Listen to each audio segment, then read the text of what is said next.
Good evening, dear judges. I'm contestant number 3, and I'm going to retell you a story from China entitled The Wisest One of All.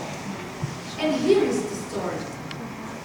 Once, there were 4 wise men who were considered to be the most clever and knowledgeable in all China. They were only Bonzi, Luopi, and Totu. People often asked for their advice.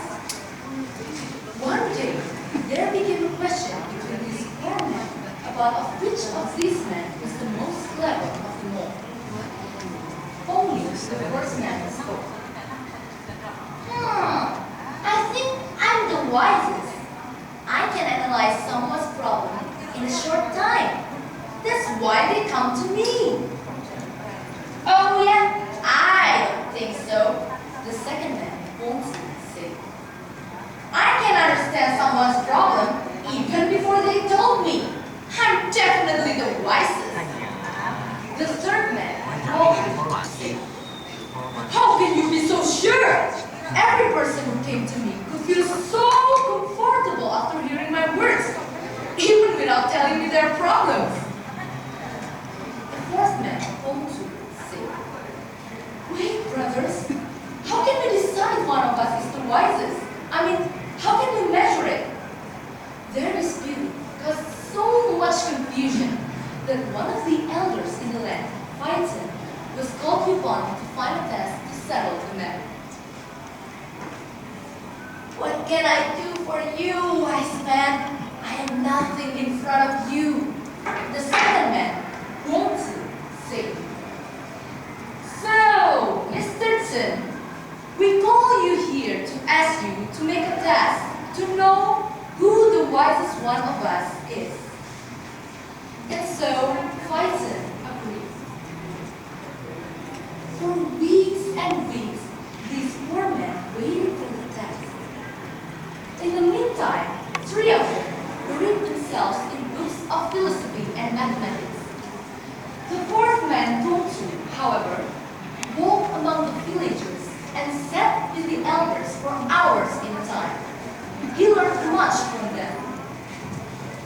Nearly 6 months had passed. The perfect test was finally put before them.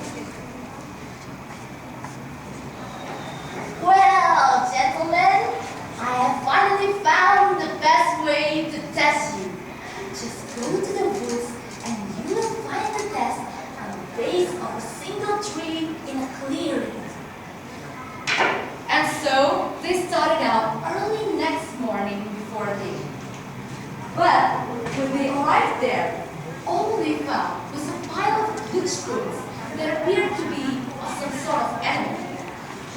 The 4 men stood and puzzled over the bones for some time, until the first man only spoke. I will use my knowledge to put all these bones back together. That will prove my status. And so he began his work. And not so long after that, the bones stood erect and interlocking. The 4 men examined the project closely. Everyone was quiet until the second man, Bonzi, spoke up. I think I know where these bones came from. I can put flesh and fur back on them, and I will restore this animal's beauty. And so he also began his work. And within a few hours, a fierce-looking tiger stood before them. The 4 men marveled at the animal's beauty. But then, the 2 of them started to bicker about which one's work was best. Just then, Whopping, the third man, said, I think project to the next level. I can bring this animal back to life. That way, I will be the greatest one of all. Wait, brother. I don't think that our test was to see if we could bring this animal back to life. That's not our test. But the others won't listen to Tahun. They thought he was just trying to trick them. So, realized that he was being ignored. He climbed the tree and waited out there. Meanwhile, the third man walking got busy and soon had bred life into the ferocious tiger. The tiger stretched and yawned, but then it began to chase them, growling and thrashing at them. It chased them all the way back to the village, where they were saved by the village's mighty hunters. They felt foolish for having brought the animal back to life.